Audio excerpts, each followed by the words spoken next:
Marcos 3.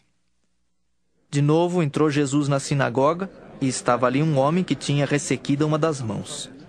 E estavam observando a Jesus para ver se o curaria em dia de sábado, a fim de o acusarem. E disse Jesus ao homem da mão ressequida: Vem para o meio. Então lhes perguntou: É lícito nos sábados fazer o bem ou fazer o mal? Salvar a vida ou tirá-la? Mas eles ficaram em silêncio. Olhando-os ao redor, indignado e condoído com a dureza do seu coração, disse ao homem: Estende a mão. Estendeu-a e a mão lhe foi restaurada. Retirando-se os fariseus, conspiravam logo com os herodianos contra ele em como lhe tirariam a vida. Retirou-se Jesus com os seus discípulos para os lados do mar. Seguia-o da Galiléia uma grande multidão. Também da Judéia, de Jerusalém, da Idumeia, da além do Jordão e dos arredores de Tiro e de Sidom, uma grande multidão, sabendo quantas coisas Jesus fazia, veio ter com ele. Então recomendou a seus discípulos que sempre lhe tivessem pronto um barquinho por causa da multidão, a fim de não o comprimirem. Pois curava a muitos, de modo que todos os que padeciam de qualquer enfermidade se arrojavam a ele para o tocar. Também os espíritos imundos, quando o viam, prostravam-se diante dele e exclamavam: Tu és o Filho de Deus! Mas Jesus lhes advertia severamente que o não expusessem à publicidade. Depois subiu ao monte e chamou os que ele mesmo quis e vieram para junto dele. Então designou 12 para estarem com ele e para os enviar a pregar e a exercer a autoridade de expelir demônios. Eis os 12 que designou: Simão, a quem acrescentou o nome de Pedro, Tiago, filho de Zebedeu, e João, seu irmão, aos quais deu o nome de Boanerges, que quer dizer filhos do trovão. André, Filipe, Bartolomeu, Mateus, Tomé, Tiago, filho de Alfeu, Tadeu, Simão o Zelote e Judas Iscariotes, que foi quem o traiu. Então ele foi para casa. Não obstante, a multidão afluiu de novo, de tal modo que nem podiam comer. E quando os parentes de Jesus ouviram isto, saíram para o prender, porque diziam: Está fora de si. Os escribas que haviam descido de Jerusalém diziam: Ele está possesso de Beelzebu, e é pelo maioral dos demônios que expele os demônios. Então, convocando Jesus, lhes disse por meio de parábolas: Como pode Satanás expelir a Satanás? Se um reino estiver dividido contra si mesmo, tal reino não pode subsistir. Se uma casa estiver dividida contra si mesma, tal casa não poderá subsistir. Se, pois, Satanás se levantou contra si mesmo, está dividido, não pode subsistir, mas perece. Ninguém pode entrar na casa do valente para roubar-lhes os bens, sem primeiro amarrá-lo, e só então lhe saqueará a casa. Em verdade vos digo que tudo será perdoado aos filhos dos homens, os pecados e as blasfêmias que proferirem. Mas aquele que blasfemar contra o Espírito Santo não tem perdão para sempre, visto que é réu de pecado eterno. Isto porque diziam: Está possesso de um espírito imundo. Nisto chegaram sua mãe e seus irmãos, e tendo ficado do lado de fora, mandaram chamá-lo. Muita gente estava assentada ao redor dele, e lhe disseram: Olha, tua mãe, teus irmãos e irmãs estão lá fora à tua procura. Então ele lhes respondeu, dizendo: Quem é minha mãe e meus irmãos? E correndo o olhar pelos que estavam assentados ao redor, disse: Eis minha mãe e meus irmãos. Portanto, qualquer que fizer a vontade de Deus, esse é meu irmão, irmã e mãe.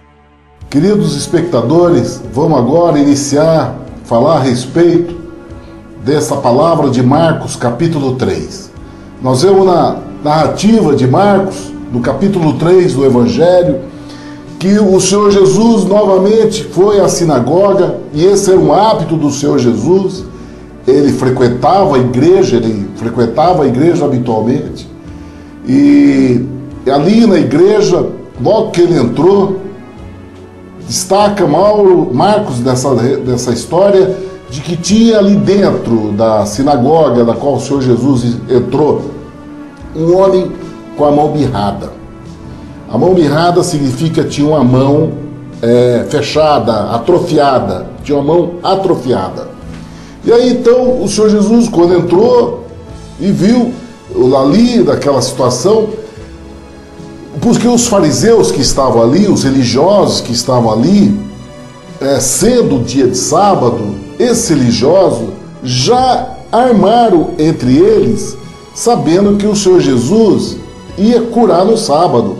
Eles já sabiam, porque essa era a ação habitual do Senhor Jesus, né? Onde ele entrava, havia cura, havia milagre, porque esse era o poder do céu sobre a vida dele. Não tinha como ele abster do poder que Deus deu a ele naturalmente. Onde a presença dele se fazia, as maravilhas aconteciam.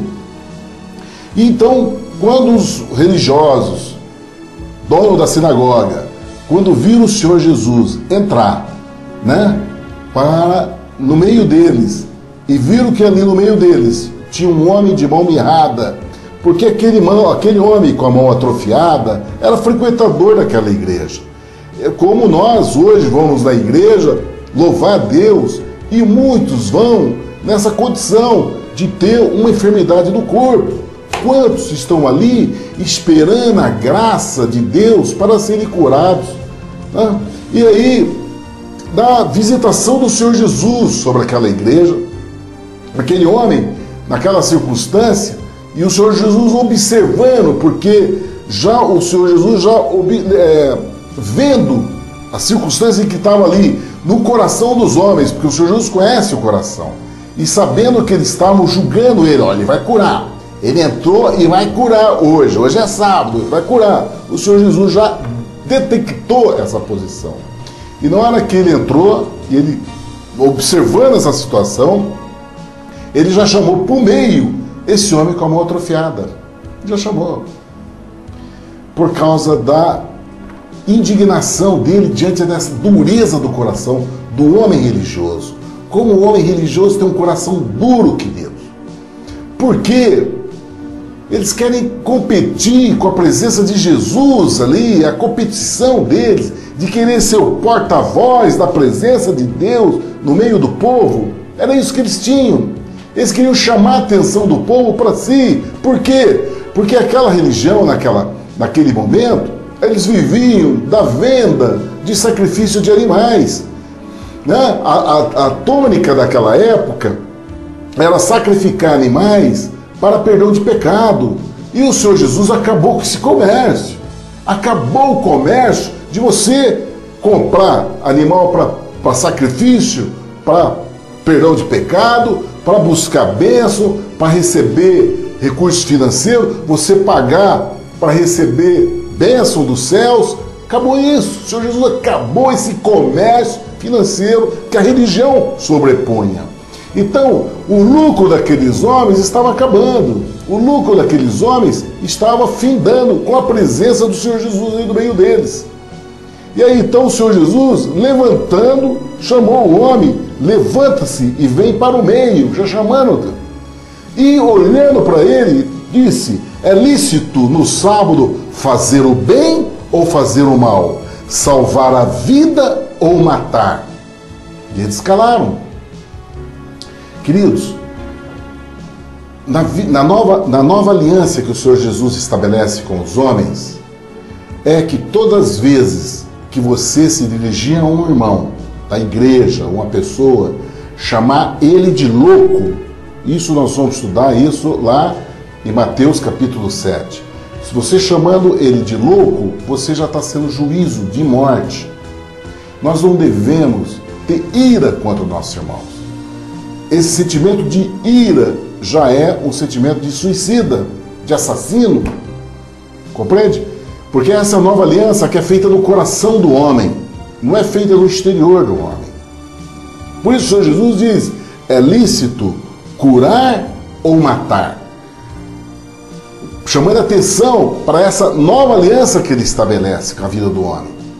E eles se calaram, porque eles não tinham o que responder.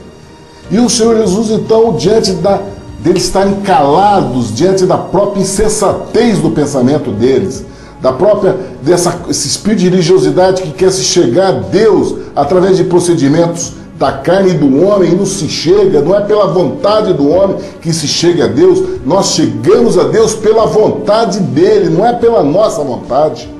Não é pela nossa, não é o que eu quero dizer nossa vontade, o que eu quero dizer é na nossa deliberação, naquilo que nós achamos que tem que ser. Não tem isso, querido. Nós temos que conhecer o nosso Deus para saber como Ele quer que nós adoramos a Ele, como Ele quer que nós sirvamos a Ele. Deus é um Deus que tem planos, querido.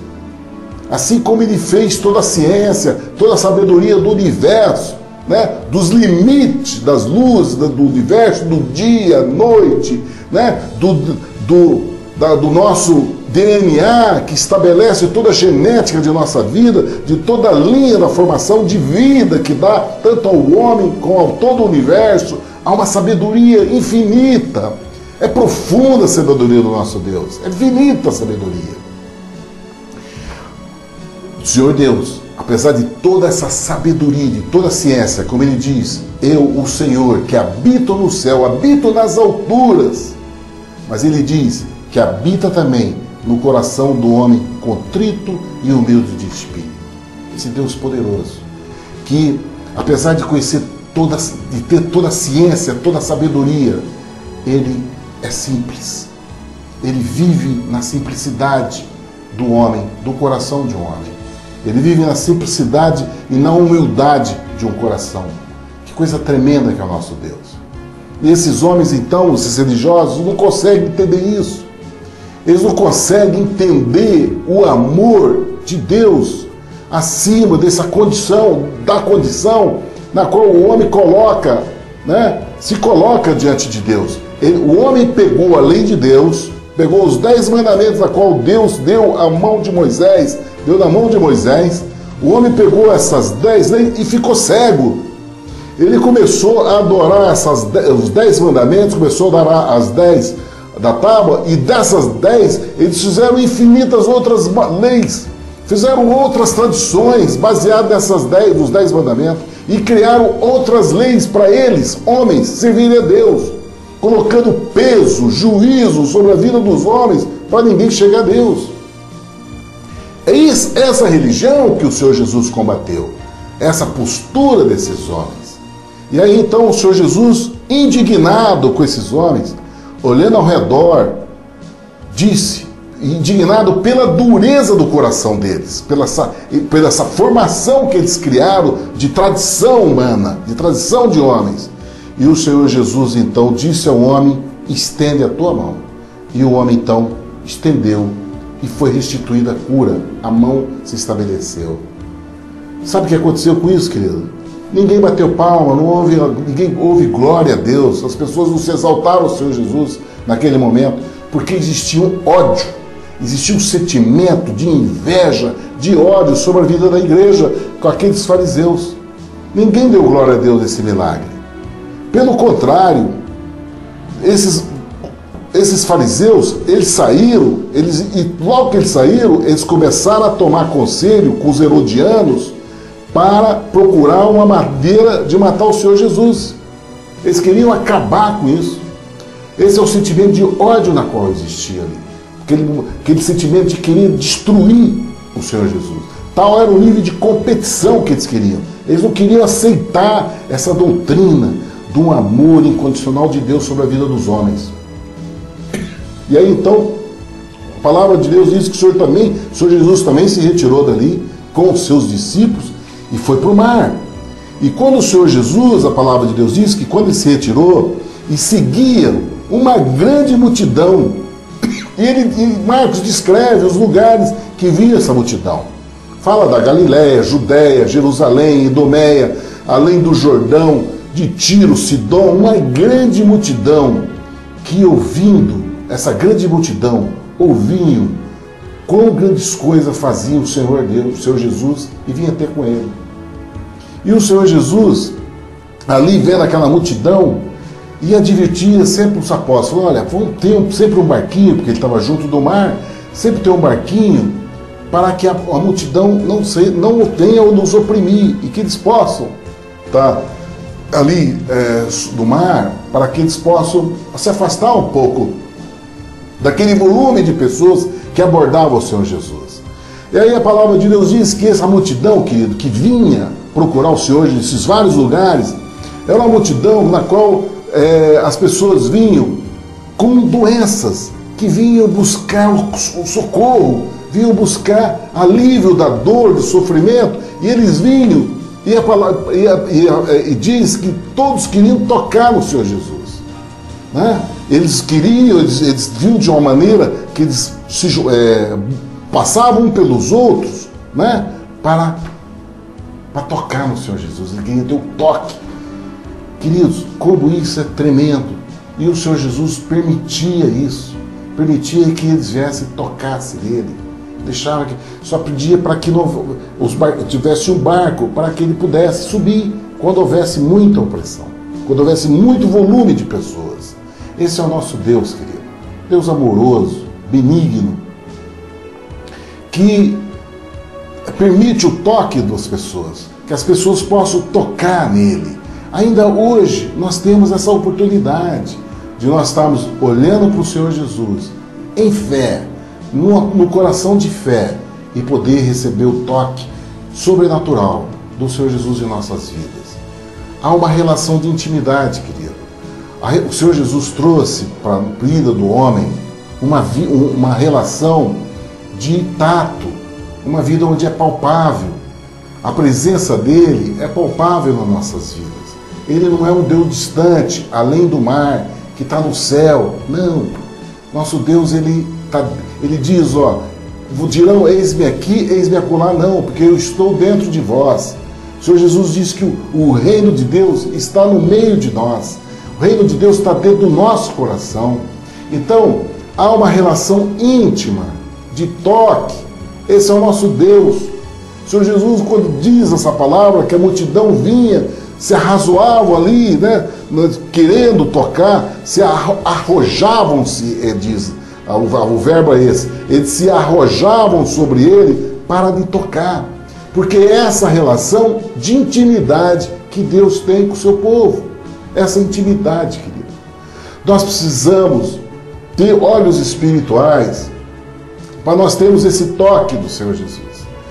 Para isso, queridos, nós temos que nos desvencilhar das condições da vida material, do mundo que nos assola, das situações que muitas vezes nos abate o nosso espírito, pela nossa convivência no dia a dia com as pessoas, no nosso trabalho, na nossa família, com as pessoas, que abate a nossa deliberação de amor para o Senhor Jesus. Mas nós temos que ter um momento de buscar o monte, né? De nós nos reverenciarmos ao Senhor Jesus, buscando Ele oração, né? Vigiando a nossa vida da palavra, buscando essa palavra poderosa, buscando Ele oração, porque aí, nesse momento, é que há o toque.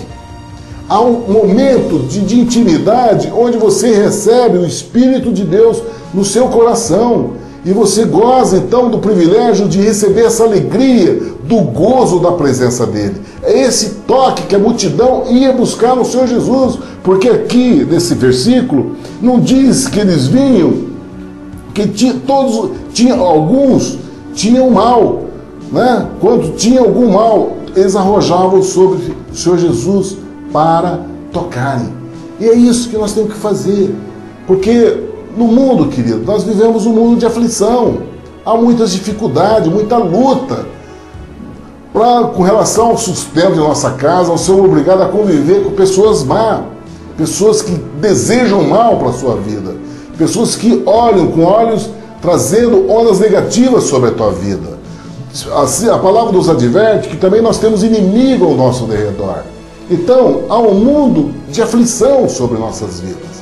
E para nós rompermos com essa relação e nós não temos que sermos atacados por essa onda, por esse vendaval que vem contra a nossa vida, querendo destruir nossa vida, querendo destruir nossa comunhão com o Senhor Jesus, através dos frutos do Espírito em nossa vida, nós temos que aprender a parar e tocar o Senhor Jesus.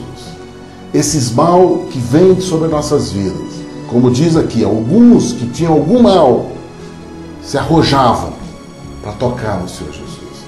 Hoje, a posição de nós nos arrojarmos para tocar no Senhor Jesus, querido, é nós buscarmos a presença dele, através da adoração, do joelho dobrado, de oração, de um cântico de louvor, de uma palavra ministrada, de um poder, através do poder do Espírito Santo, a palavra da busca da palavra de Deus sobre o nosso coração. São esses momentos que é você se arrojar, né? De você se desprender, de você se locomover, né? Para tirar esse mal da nossa vida.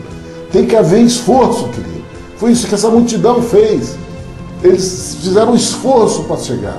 E o Senhor Jesus sabia que ia acontecer isso, por isso que ele avisou os apóstolos, falou, olha, coloca um barquinho, mas ele não impediu que isso acontecesse, porque era a motivação para que isso aconteça. Por isso que o Senhor Jesus diz que nós devemos bater, nós devemos buscar, nós devemos pedir, né? É essa palavra para nós, essa é a oração, de buscar, de bater, porque quem busca, acha, quem se bate, abrir-se-vos-á, quem pede, dar-se-vos-á. Então, é essa palavra que nós temos que seguir, é a oração, e insistir na oração, e insistir em se arrojar e tocar o Senhor Jesus. É isso, queridos.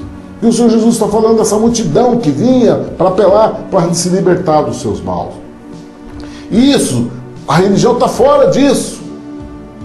A religião já não estava aqui, os religiosos estavam lá aconselhando para matar o Senhor Jesus. Compreende? E aí então o Senhor Jesus diz que junto com dessa situação, Marcos nos dá o relato que quando acontecia isso, que vinha a população para tocar, a multidão vinha para tocar o Senhor Jesus, o espírito imundo também vinha, vendo o Senhor Jesus, se prostrava diante dele e clamava dizendo, tu és o Filho de Deus. E aí então o Senhor Jesus mandava que ele não se manifestasse, não permitia que ele se manifestasse. O Senhor Jesus não quer publicidade do demônio. O demônio vinha com aquela postura, querido, de falsa aparência, entendeu? Ele, espírito imundo, ele vinha se prostrando diante de Jesus, não numa postura de coração quebrantado, não numa postura de querer buscar livrar do mal, como nós vimos que as pessoas chegavam diante do Senhor Jesus para se livrar do mal. Aqui, o espírito imundo se dobrava diante do Senhor Jesus, dizendo, tu és o Filho de Deus. Ele falava a verdade, só que ele estava falando através da exaltação, da soberba, compreende? Com aquela falsa postura de quebrantar, vai dizer, tu és o Filho de Deus, compreende? Jesus, vendo aquilo, aquela hipocrisia, e viu que por trás daquilo tinha um espírito imundo, e o Senhor Jesus impedia que ele se manifestasse, calado. A palavra do Senhor Jesus ameaçava muito para que ele não se manifestasse, e mandava ele ficar calado. Por quê? Não é esse que o Senhor Jesus quer, a honraria. O Senhor Jesus não quer a bajulação desses homens. Ele não veio para receber tapinha na costa, né? Como os homens são dados a fazer, honraria um para o outro, um honrando o outro, dando tapinha nas costas. O Senhor Jesus não veio buscar isso. O que o Senhor Jesus espera de nós, querido? A honra que o Senhor Jesus espera de nós é que nós creiamos nele, que você creia nele. A honra que o nosso Deus espera de você é que você creia em Jesus Cristo.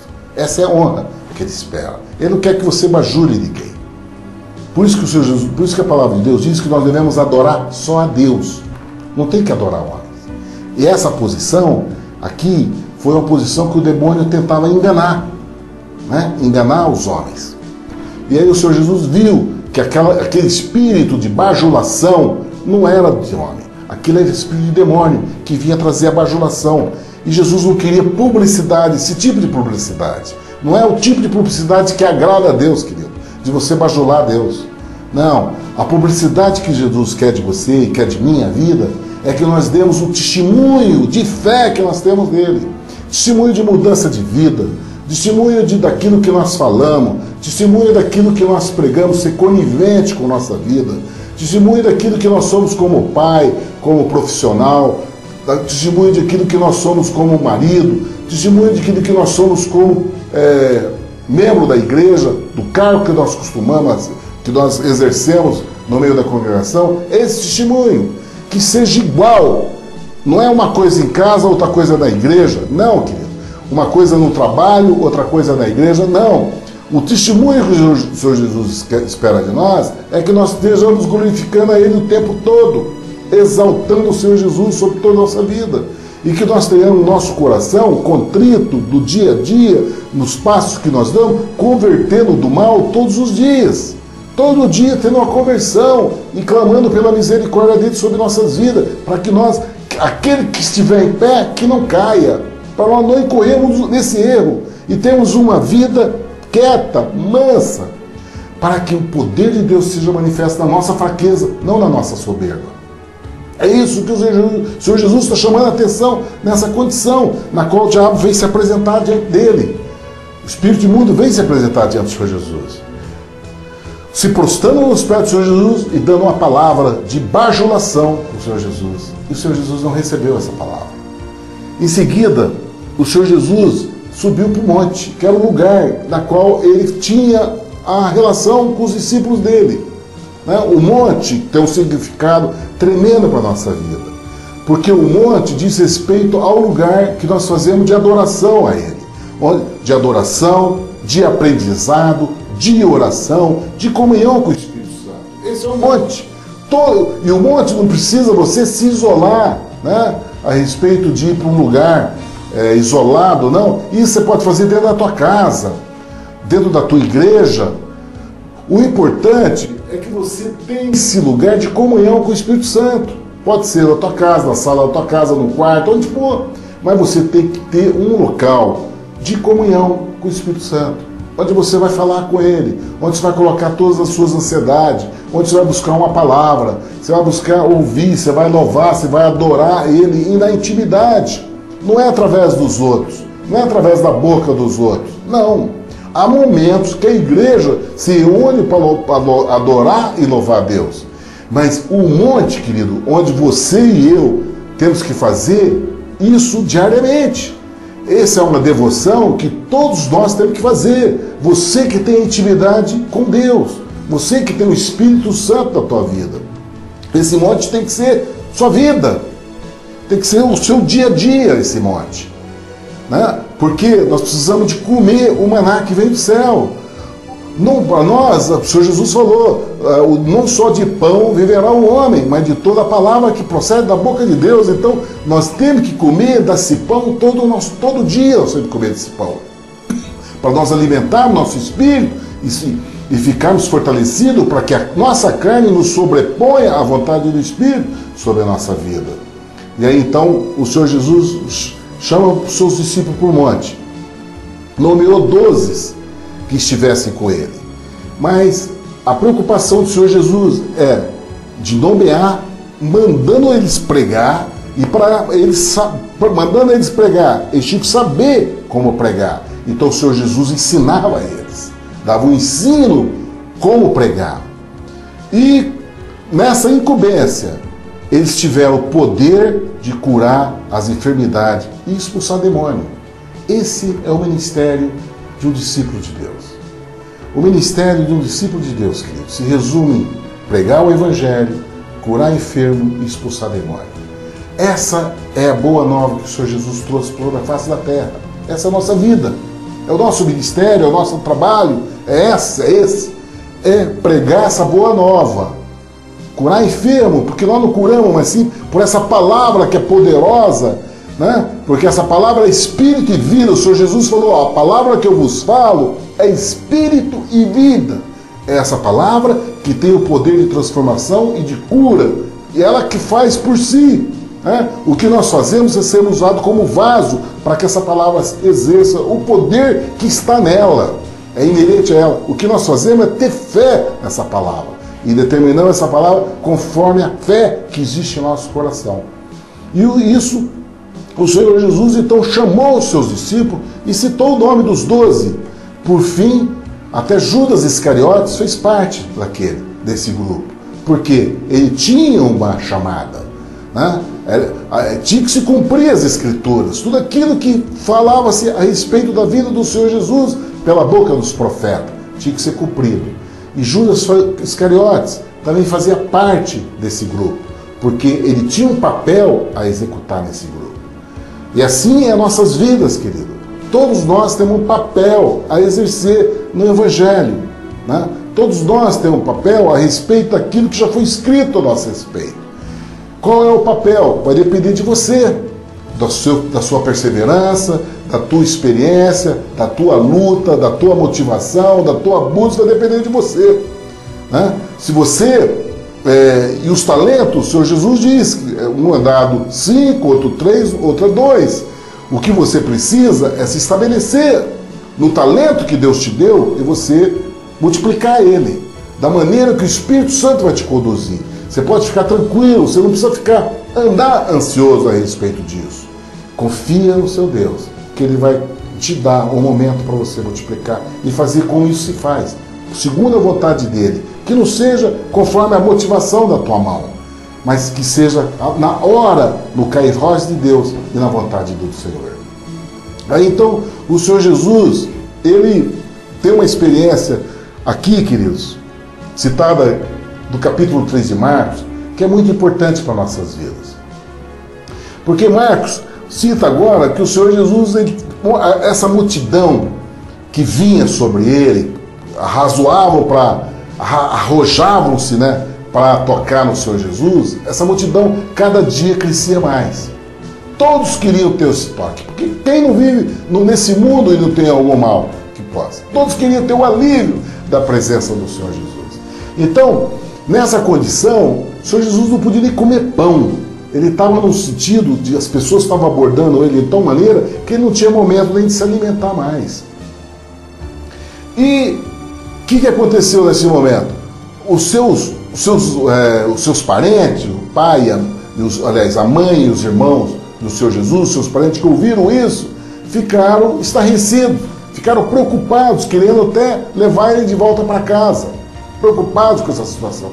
Porque nesse momento, quando havia uma grande popularidade do Senhor Jesus, que existia uma multidão ali, trazendo, vendo, querendo ter o toque de cura, das maravilhas, existia uma outra onda naquele momento, uma outra difamação contra o Senhor Jesus, criada pelos fariseus, que eles diziam, os escribas que tinham descido de Jerusalém, dizia que toda essa operação de milagres a qual o Senhor Jesus fazia, as maravilhas, era feita pelos príncipes dos demônios, que o Senhor Jesus expulsava os demônios e curava os enfermos por Beelzebul. E Jesus, então, olhando aquilo diante da situação que ele estava passando, ele pegou, chamou esses escribas, chamou os fariseus, que estavam fazendo esse anúncio. E o Senhor Jesus ali, ele não chamou os fariseus para chamar a atenção deles, desqualificando eles, não. Vendo que eles estavam falando mal a respeito dele, ele não quis se vingar na mesma moeda que esses homens. Não. Ele chamou aqueles homens no sentido de dar ensino, principalmente para nós. Principalmente para nós que somos chamados, temos a chamada de discípulos do Senhor Jesus. Porque quando houve esse anúncio de que a operação de milagre e de autoridade que o Senhor exercia sobre os espíritos malignos era pelo poder de Beelzebul, o Senhor Jesus chamou eles e falou o seguinte: olha, vocês não conhecem o mundo espiritual. O mundo espiritual, queridos, que o Senhor Jesus ensinou e falou a respeito do reino dividido, diz assim: Satanás, ele é um reino organizado. Ele tem um reino organizado. Queridos, o Satanás é um anjo decaído que caiu do céu antes da formação da terra. Há milhares de anos, que Satanás convive na terra. Ele veio antes do homem para a terra. Quando Deus teve a rebeldia nos céus, Satanás caiu sobre a terra. A terra estava sem forma e vazia, havia trevas na terra. Aí Deus fez o homem, fez o firmamento e fez o homem, sabe, na terra, Satanás já habitava na terra. Quando Eva foi tentada no paraíso, Satanás já estava na terra. Então é um reino conhecido. Ele sabe onde ele opera. Ele conhece o ser humano de todas essas gerações, na qual existe na terra desde Adão. Satanás convive com o homem. Ele conhece o homem. Ele sabe como apelar pela carne do homem. Ele conhece a carne do homem. Ele sabe o que o homem gosta, do bem bom que o homem gosta. E ele é organizado. O Senhor Jesus está dizendo que é um reino organizado.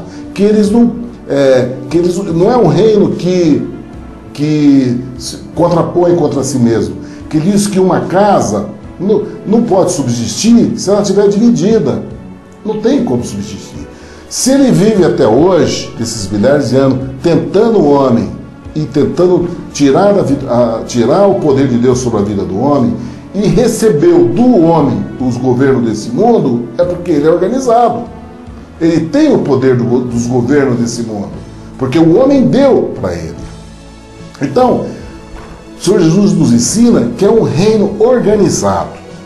Agora o Senhor Jesus diz o seguinte: ninguém pode entrar nesse lugar dele, onde ele está aqui na terra, né? Aqui na terra, como se fosse dono desse mundo, como se fosse dono do mundo, organizando o mundo. Se não tiver, que entra nessa casa deles aqui. O Senhor Jesus considerou esse mundo, a terra, como casa do valente, como casa, né? Do valente, como se ele fosse o Satanás fosse o valente e organizasse o mundo. Se não vier alguém que entra nessa casa e que não for maior do que esse valente, então não pode como trazer salvação. Não tem como roubar desse valente aquilo que ele está mantendo na mão dele, com o poder da morte sobre ele, com a chave da morte sobre ele. Então o Senhor Jesus diz: olha, teve que entrar na terra, na casa do valente, um que é maior. Esse é maior. E por ele ser maior, ele teve a capacidade de maniatar esse valente. Então botar para fora da casa esse valente. Isso se chama Senhor Jesus Cristo. Ele tem poder no céu e na terra para fazer isso, querido, sobre os espíritos malignos. Por isso que o Senhor Jesus em seguida dá o seguinte ensino: que para Deus Pai, ele permite e ele oferece o perdão para qualquer tipo de pecado. Qualquer tipo de pecado. Mas o pecado de blasfemar contra o Espírito Santo, esse não tem perdão. Esse é réu de juízo eterno. E nós temos que ter muito cuidado, porque esse ensino, querido, é poderoso sobre nossas vidas, no sentido de nós temos cautela com nossa boca. Porque nós somos acostumados a analisar e dar palpite e de falar das coisas, daquilo que concerne ao mundo temporal, né? Sobre as coisas que acontecem, daquilo que os olhos podem ver, daquilo que o ouvido pode ouvir, né? Aí nós podemos dar nossa opinião. Mas no mundo espiritual nós temos que tomar cuidado, querido. O Senhor Jesus diz com relação a essa divisão de reino, ele diz a respeito da sensibilidade que nós temos que ter e conhecer. Por isso que o ensino da palavra de Deus tem que ser tremenda. Em Oséias 4 diz que o meu povo perece por falta de conhecimento. Por quê? Porque sem o conhecimento, você é enganado pelo sopro de espíritos enganadores que vem assolar a nossa vida. Por isso que toda a base da nossa relação com Deus tem que ser através do conhecimento da palavra. Porque há um mundo que se contrapõe um ao outro. Há o poder das trevas, sem a qual há o poder da luz, que é o Senhor Jesus sobre o mundo. E o poder da luz, que é o Senhor Jesus, que ele é a luz do mundo, e ele veio tirar essas trevas, o poder das trevas sobre nossas vidas, ele é o valente. Ele manietou esse inimigo. Ele anulou a capacidade dele de nos atingir. Ele é o valente. Mas nós temos que entender que nós, homens carnais, não temos esse poder, a não ser que tenhamos fé no nome de Jesus. O poder está na presença do Espírito Santo em nosso coração e no nome do Senhor Jesus. Esse aqui é o poder capaz de manietar o valente. Compreende? Porque no mundo espiritual, se nós não tivermos conhecimento de Deus, você não conhece, é como criança nesse mundo. A falta de entendimento é como se nós fosse criança. Pedro nos ensina, nas epístolas, que a palavra de Deus tem que vir para nós como leite, né? Como se alimentar a criança. Né? Nós temos que querer a palavra de Deus como uma criança anseia por leite materno. Por quê? É o alimento que nos dá, que vai fazer nós crescermos espiritualmente. Paulo fala que nós devemos buscar um alimento sólido. Vai chegar um momento em nossa vida que você tem que receber o alimento sólido da palavra de Deus para você se compor como adulto. E nessa posição de adulto é que você vai entender e poder dominar o valente com o Espírito Santo no teu coração. Por isso que em Efésios 6, Paulo fala a respeito da armadura de Deus, que nós temos que estar revestidos com a armadura de Deus. E isso tudo é conhecimento da palavra de Deus, né? Couraça, capacete da salvação, significa a fé naquilo que o Senhor Jesus fez sobre a tua vida, mente de Cristo, pensamento voltado sobre Cristo, couraça da justiça, cinto da verdade, sandália da preparação do Evangelho, tudo voltado, toda a nossa segurança, toda a nossa certeza de vitória está voltada na palavra de Deus, não na nossa capacidade de homem. Por isso que nós temos que ter cuidado de fazer algum juízo a respeito do mundo espiritual. A única posição que nós temos, querido, no mundo espiritual é entender que toda a verdade é estabelecida segundo a palavra de Deus. É nela que nós temos que nos pautar. A nossa segurança está nessa palavra. A nossa prudência, a nossa sabedoria, o nosso conhecimento, nós só estabelecemos na palavra de Deus. Esse é o nosso caminho, a palavra de Deus. Nos pautarmos nela, naquilo que Deus fala a respeito de todas as outras coisas. É isso. O Senhor Jesus combateu o inferno porque está escrito, assim está escrito, né? Só adorará o Senhor teu Deus, assim está escrito, não só de pão viverá o homem, mas toda a palavra que procede da boca de Deus.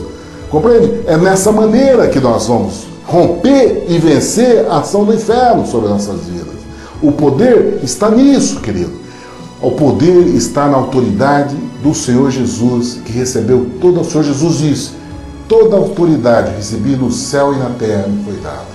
E o Senhor Jesus é a cabeça da igreja. É onde nós temos que nos estabelecer em fé. É essa palavra a respeito do Senhor Jesus, fala a respeito do valente. De nós não termos a imprudência de cometer atos insensatos, de julgar, de fazer juízo. Porque muitas vezes nós podemos correr esse risco de religiosos, de blasfemar contra o Espírito Santo. E quando nós fazemos isso, querido, quando nós fazemos esse juízo, a palavra de Deus diz, o Senhor Jesus diz, que esse pecado é de juízo eterno. Não tem perdão. Há pecados que têm perdão, querido, e há pecados que não têm perdão. Esse aqui, que nós estamos aprendendo hoje, é um pecado que não tem perdão, de nós blasfemarmos contra o Espírito Santo. O que é isso? É você ver um homem anunciando a palavra de Deus e não tem reino dividido. É isso que tem que aprender. O Senhor Jesus falou: quem comigo não ajunta, espalha. Então, se tem lá pregando a palavra de Deus, anunciando, exaltando o nome de Jesus, pregando a palavra do Senhor Jesus com ousadia e havendo sinais e maravilhas, cuidado, porque ele está juntando com o Senhor Jesus. Nós não devemos falar, mesmo que você não concorde com alguns critérios que ele exerce no trabalho dele, mesmo que você não concorde, cuidado, não fala mal do servo alheio, não fala mal, não temos que fazer juízo. Esse cuidado que nós temos que ter, que o Senhor Jesus está ensinando quando ele se dirigiu para os apóstolos. E nesse momento, querido, que ele estava dando essa palavra, né? Ele estava dando esse ensino a respeito do reino de Deus, sobre a ação do espírito imundo, sobre a blasfêmia, né? A blasfêmia sobre o mundo espiritual, porque nós devemos ter muito cuidado sobre o juízo que nós falamos sobre o mundo espiritual. O Senhor Jesus diz, e com relação a esses cuidados, querido, ele, lá em Tiago diz que nós não devemos fazer juízo a respeito desses anjos decaídos. Nós não devemos fazer juízo, né?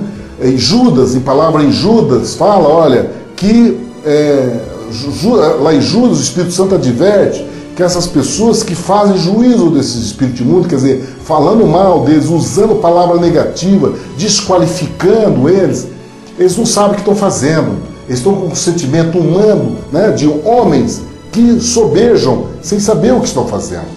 Que o anjo Miguel, quando o corpo de Moisés estava sendo disputado, que Satanás quis tomar conta do corpo de Moisés, quis possuir o corpo de Moisés, e o anjo Miguel, que chegou para combater essa situação, virou para Satanás e falou: olha, que o Senhor te repreenda. Ele não usou nenhuma palavra de desqualificação contra Satanás. E é isso que nós temos que ter cuidado, porque lá em Salmo, no livro de Salmo, diz que os anjos, que nós homens nós fomos feitos um pouco menor do que os anjos. Então, nós somos menores do que os anjos. Há um poder maior nos anjos do que nós. Queridos, não está no homem carnal nenhum poder. Nós somos mero produto do pó da terra. Não há poder em nós. Há uma vida frágil e fugaz, a vida do homem. O poder que vem em nossas vidas se chama Senhor Jesus. Ele é o valente. Ele que tem toda a autoridade sobre nossas vidas. Não está no homem querer desqualificar os espíritos, né? Desqualificar o espírito imundo, não está em nós. Você vê que a postura do Senhor Jesus era de não impedir que eles falassem. O Senhor Jesus não permitia que eles falassem. O Senhor Jesus não ficava perdendo tempo em bater boca com o espírito demoníaco. Porque do diabo se espera o quê? Mentira, o engano, porque ele é o pai da mentira. Compreende? Então não tem que ficar batendo papo. Não tem que ficar fazendo julgamento ou posicionamento com respeito do mundo espiritual que se diz respeito de Satanás. Nós não temos que ficar perdendo tempo com isso. Nós não temos que ficar combatendo esse tipo de circunstância, porque o Senhor Jesus nos deu exemplo, que ele não nem permitia que eles falassem. Quando eles chegavam na presença do Senhor Jesus, o Senhor Jesus mandava eles ficar calados. Eles não queriam ouvir. O Senhor Jesus não queria ouvir. E é essa posição que nós temos que ter. Nós não temos que fazer nenhum juízo e nem ficar ouvindo a voz do inferno. Nós não temos que fazer juízo. A única relação a isso, o que nós temos que fazer é ordenar. Sai em nome do Senhor Jesus. É a palavra que nós temos que fazer. Sai em nome do Senhor Jesus. Dá ordem no sentido de se retirar. Não diz respeito a nós. O Senhor Jesus passava, certa circunstância que ele passava, viu Satanás e falou: ó, eis aqui aquele que eu não tenho nada a ver com ele. Aqui eu não tenho nada a ver com ele. Então, nós que somos igreja do Senhor Jesus, nós fazemos parte do corpo de Cristo, nós não temos nada a ver com o espírito maligno, o espírito imundo. Não temos nada a ver com nós. Nós o que temos que fazer é tirar do nosso caminho. Sai em nome de Jesus. Acabou. Não temos que ficar desqualificando, xingando, anunciando, falando de como é que é, demoniologia, estudo de demônio. Não temos que perder tempo com isso. Nós não temos que ficar fazendo estudos a respeito de qual é a atitude que ele tem. Nós já sabemos, né? O Senhor Jesus já nos ensinou tudo que apela com relação à condição carnal do homem, de trazer soberba para o homem, é do inimigo. Nós não temos que ficar fazendo estudo nenhum. Tudo que diz respeito à soberba, ao orgulho, isso se diz ao espírito imundo. Né? Porque o Espírito de Deus é humilde, é amoroso, é benigno, é misericordioso, é longânimo, é paciente, é alegre, tem alegria, tem paz, tem gozo. É isso. Então não temos que perder tempo. É esse ensino que o Senhor Jesus está falando a respeito de nós. Sabemos dos dois reinos, de entender que não há reino dividido, e nós não temos que, não faz parte da nossa caminhada, da nossa trajetória diante do céu.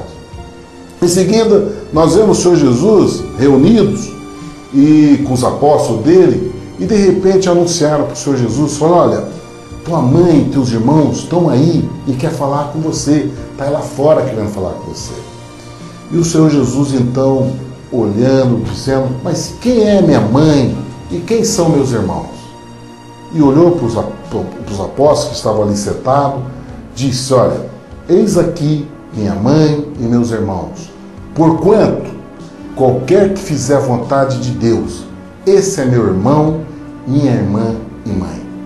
Querido, essa igreja que nós temos que entender, que nossos parentes são aqueles que fazem a vontade de Deus. Isso é muito importante nós entendermos isso, queridos. É muito importante, porque na nova aliança, na aliança que o Senhor Jesus fez no coração do homem, há o livre-arbítrio, a livre escolha. Deus deu a oportunidade para as pessoas darem a livre escolha de fazer a opção daqueles que eles querem para a sua vida. O que nós temos que fazer, queridos, é dar o testemunho de fé que nós temos. Nossos queridos parentes, consanguíneos, vai olhar nosso testemunho e eles vão decidir.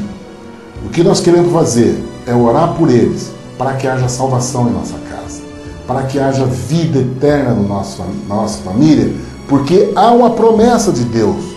Então, nós vamos reivindicar essa promessa de Deus para nossas vidas. Mas a escolha, a motivação deles verem o nosso testemunho e se arrependerem do pecado deles, pedir perdão e mudar o caminho deles, isso se diz respeito a cada um. É a vida de cada um. É cada um que tem que ter. Por isso que o Senhor Jesus disse que é caminho estreito. O caminho do mundo é largo, a porta é larga. Mas o caminho do Senhor, a porta é estreita e o caminho é apertado. Só dá para passar uma pessoa. Então, eles vão ter que fazer a opção. Nossos parentes, consanguíneos de família de origem, de familiar, que o Senhor Jesus anuncia aqui, ele diz que nós temos que orar por eles. Mas a família de Deus, querido, a família na qual agora nós somos inseridos, a nossa consanguinidade agora não se faz mais na nossa herança baseada na nossa genética que recebemos de nossos pais. Não. A nossa consanguinidade agora, querido, se faz naquilo que o Senhor Jesus fez por nós na cruz do Calvário. Do sangue derramado dele, perdão do nosso pecado, pela posição nossa de arrependimento dos maus erros que nós fizemos, pelas más obras que nós fizemos, pelos erros que nós cometemos.